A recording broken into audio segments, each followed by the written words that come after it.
చెప్పడానికి మాత్రమే నీతులుంటాయి, చేయటానికి మాత్రం ఉండవని చంద్రబాబు నాయుడు గారు మరోసారి ప్రూవ్ చేసుకొని ప్రజాధనాన్ని ఎలా తగలేస్తున్నారో ఒకసారి చూడండి.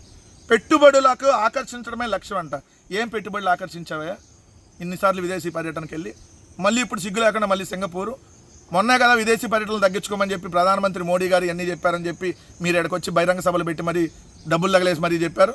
నేడు సింగపూర్కు ముఖ్యమంత్రి 2 రోజుల పాటు సింగపూర్లో పర్యటించున్నారు. ఈయన వెంట పురపాలక శాఖ మంత్రి నారాయణ, ఇంకెవరు పరిశ్రమల శాఖ కార్యదర్శి యువరాజు, వీళ్ళందరూ వెళ్తున్నారంట. సరే, ఈ 2 సంవత్సరాలు అయింది మీరు అధికారంలోకి వచ్చి. ఇప్పటి వరకు మీరు కానీ మీ మంత్రులు కానీ, అధికారులు పక్కన పెట్టేద్దాం, ఓన్లీ మీరు కానీ మీ మంత్రులు కానీ 52 సార్లు వెళ్ళారు విదేశీ పర్యటనలో. 2 సంవత్సరాలలో ముఖ్యమంత్రి కానీ, ముఖ్యమంత్రి కొడుకు కానీ, మిగిలిన మంత్రులు కానీ 52 సార్లు వెళ్ళారండి విదేశీ పర్యటనలకి.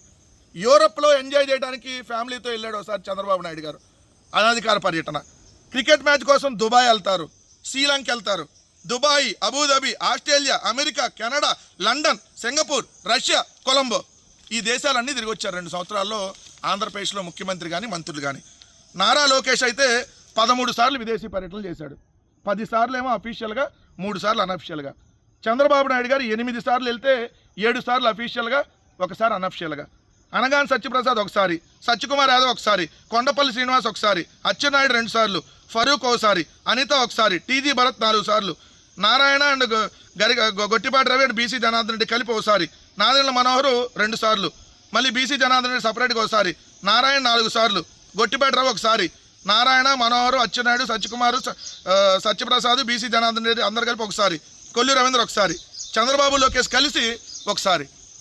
ఇన్నిసార్లు విదేశీ పర్యటనకి వెళ్ళారే 52 సార్లు. ₹1 మీరు తెచ్చిన పెట్టుబడి చెప్పండి అయ్యా. మళ్ళీ పెట్టుబడులను ఆకర్షించడం లేదు, మీ వ్యాపారాలు చేసుకోవడం కోసం వెళ్తున్నారు అక్కడికి సింగపూరు. ప్రజాధనాన్ని ఎలా దుర్వినియోగం చేస్తూ ఉన్నారో ఈ వార్త మీకు చూస్తే అర్థమైంది.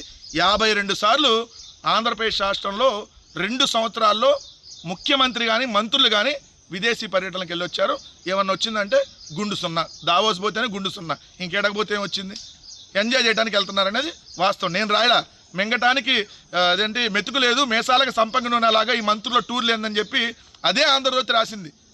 ఏం ఉపయోగం దీనివల్ల అని చెప్పి. సేమ్ మళ్ళీ ఇప్పుడు వెళ్ళి డబ్బులు వృధా చేయబోతున్నారనేది వాస్తవం.